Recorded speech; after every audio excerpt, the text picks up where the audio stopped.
अब आपको लिए चल रहे हैं गोरखपुर, जहां पर उत्तर प्रदेश के मुख्यमंत्री योगी आदित्यनाथ एक कार्यक्रम को संबोधित कर रहे हैं।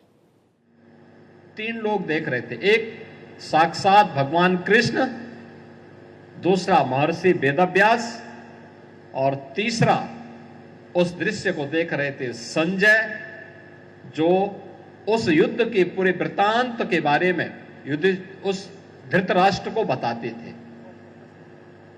आप सोच सकते हैं युद्ध कहां हो रहा है? युद्ध का वृत्तांत हस्तिनापुर में सुनाया जा रहा है।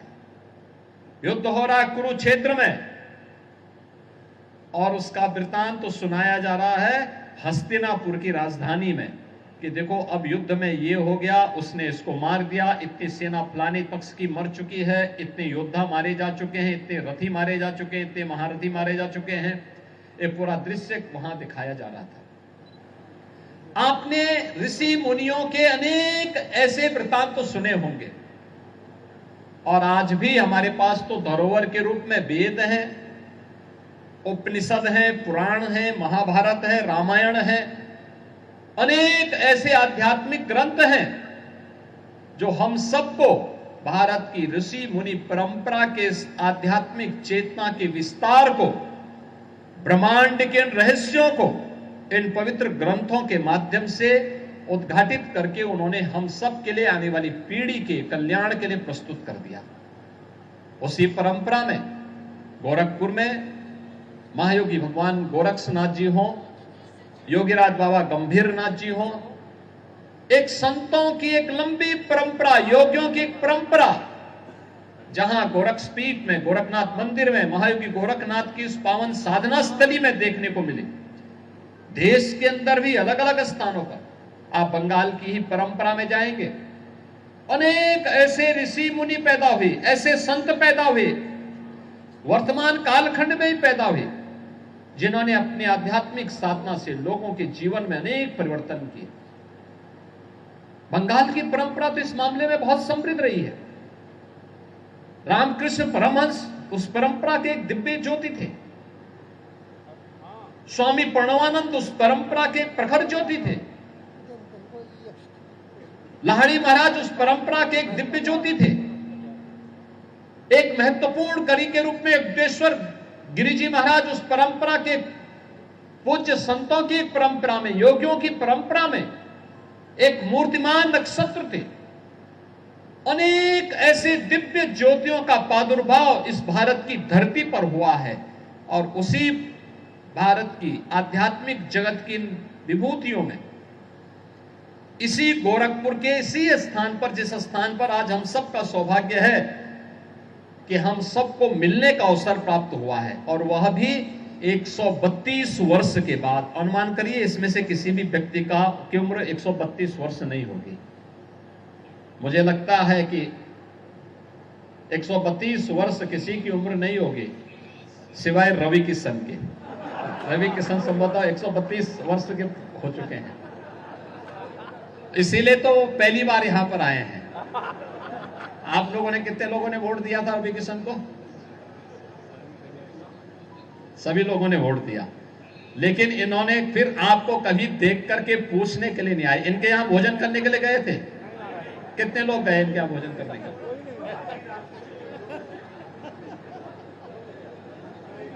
यानी वोट दिया लेकिन कभी मिलने नहीं आए, इसीलिए आज मिलने के लिए आए हैं 132 वर्ष के बाद।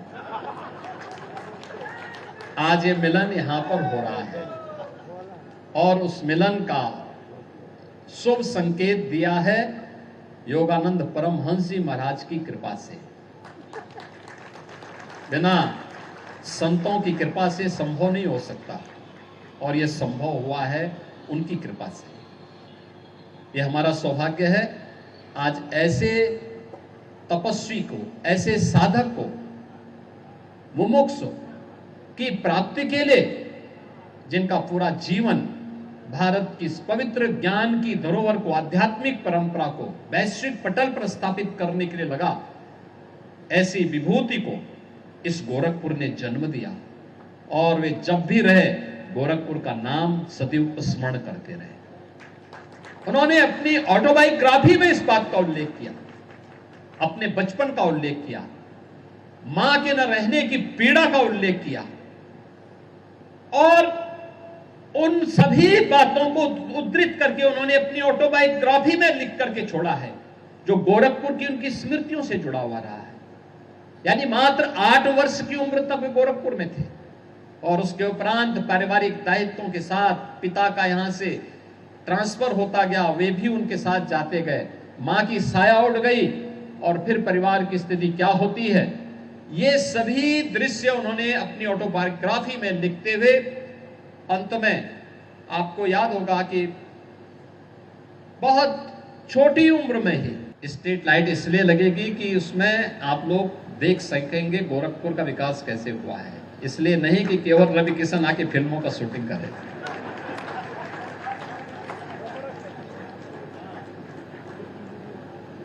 दोनों काम एक साथ होंगे, दोनों साथ एक साथ होंगे। आप देखेंगे भी, आनंद भी लेंगे और वह फिल्म भी बनाएंगे। दोनों काम एक साथ होंगे और उस कार्यक्रम को आगे बढ़ाने के लिए हम लोगों ने यहाँ पर नगर निगम ने भी अच्छे प्रयास किए हैं, गोरखपुर ग्रामीण के विधायक जी ने भी, सभी विधायकों ने अपने अपने क्षेत्र में एक अच्छे प्रयास किए हैं विकास के। विकास की ही इस प्रक्रिया का हिस्सा है कि मुक्तेश्वर नाथ मंदिर का पुनरुद्धार हो गया है,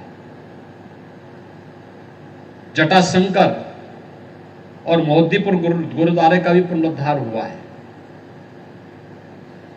कालीबाड़ी के मंदिर के को तो कहना ही क्या है।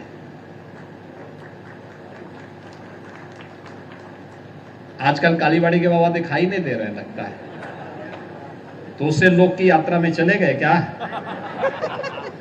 हैं? लेकिन दिखाई नहीं दे रहे पिछले 5-6 महीने से, कहीं तपस्या में गए।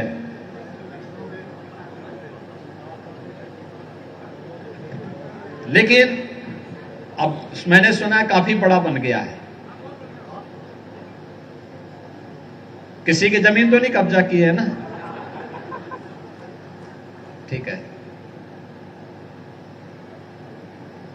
लेकिन विकास की इस प्रक्रिया को आगे बढ़ाने की आवश्यकता है और मैं धन्यवाद दूंगा गोरखपुर वासियों को। विकास के किसी भी कार्य में उन्होंने कभी बाधा नहीं आने दी।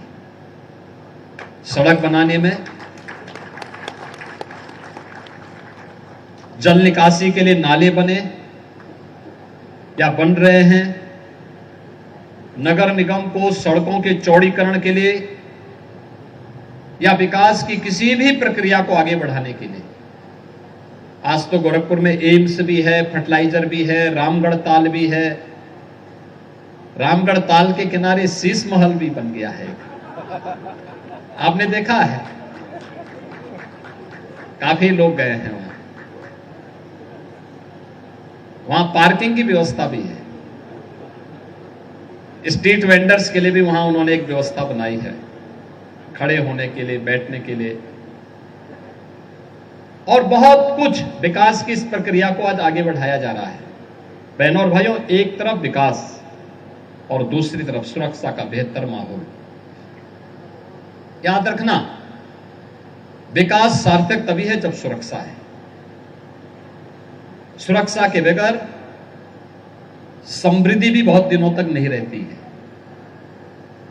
सुरक्षा के बगैर विकास भी बाधित हो जाता है। 17 के पहले विकास इसलिए नहीं हो पाता था क्योंकि सुरक्षा की व्यवस्था नहीं थी।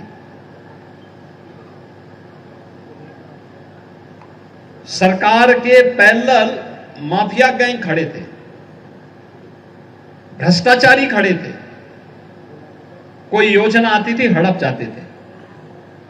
किसी गरीब की जमीन पर, किसी व्यापारी की जमीन पर, किसी भी सज्जन की जमीन पर जबरदस्ती कब्जा कर लेते थे।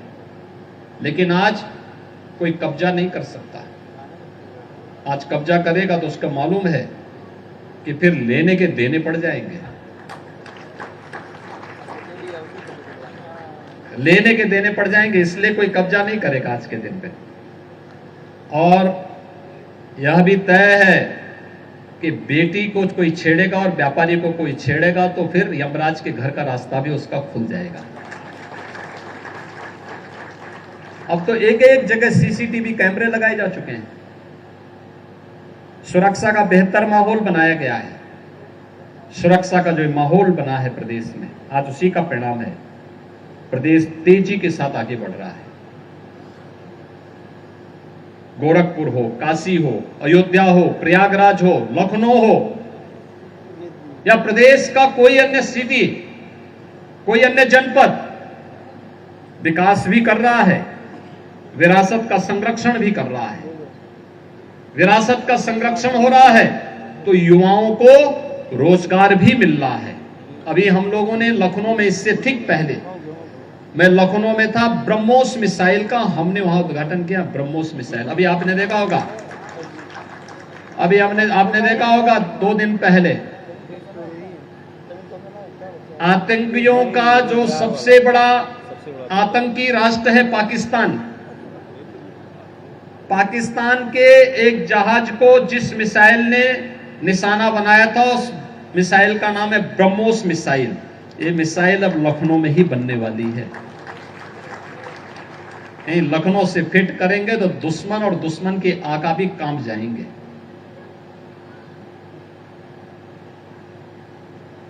अब लखनऊ में बन रहा है, बड़ी बड़ी तोप बनेंगी तो दुश्मन को कंपाएगी। और याद रखना, ये तभी है जब सुरक्षा का बेहतर माहौल हो, और सुरक्षा के लिए हर व्यक्ति को राष्ट्र के प्रति समर्पण का भाव हर व्यक्ति के मन में होना चाहिए। बहनों और भाइयों, हम तभी सुरक्षित हैं जब हमारा देश सुरक्षित है।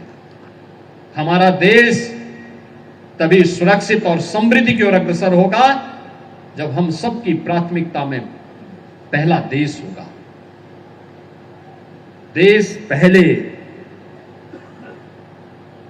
जब इस भाव के साथ हम काम करेंगे, कोई देश के आन मान और शान के खिलाफ गुस्ताखी करेगा तो फिर उसके छक्के छुड़ा दिए जाएंगे।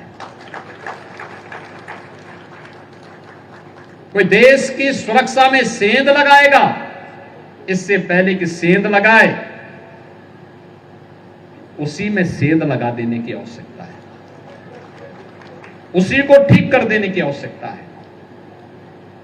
कोई भी ऐसा बयान जो देश के खिलाफ और सुरक्षा बलों के जवानों के मनोबल को तोड़ने वाला है, तत्काल उसके खिलाफ जनता को जागरूक करने की आवश्यकता है, बताने की आवश्यकता है कि छद्म रूप में बैठे हुए इन लोगों से सावधान हो, इन लोगों से संबंध तोड़ो, इनका बहिष्कार करो, क्योंकि अंततः देश की लड़ाई हम सबकी लड़ाई होनी चाहिए। देश का सम्मान हम सबका सम्मान होना चाहिए। और उस भाव के साथ जब हम काम करेंगे तभी हमारी आध्यात्मिक विरासत, तभी हमारी समृद्धि और तभी हमारी सुरक्षा इस रूप में संरक्षित रह पाएगी। आज के इस अवसर पर योगदान सत्संग सोसाइटी से जुड़े हुए सभी पदाधिकारियों का मैं हृदय से अभिनंदन करता हूं। मुक्तिपुर में और गोरखपुर में यह एक नई धरोहर आपको यहां पर प्राप्त हो रही है, जो 132 वर्ष के बाद यहां के लोग भी भूल गए थे। यहां के लोग भूल गए थे कि यहां पे कभी योगानंद परमहंस जी का जन्म हुआ था, पता ही नहीं था लोगों को। लेकिन अब वह परंपरा आगे बढ़ रही है, लोगों को पता होगा। आप कहीं जाएंगे और दुनिया के अंदर जिस भी देश में जाएंगे, खास तौर पर यूएस जाएंगे, तो यूएस में आपको फिर अपना परिचय देने की आवश्यकता नहीं पड़ेगी। गोरखपुर पर्याप्त होगा, और मुक्तिपुर बोलेंगे तो तब तो और बोलना ही क्या है।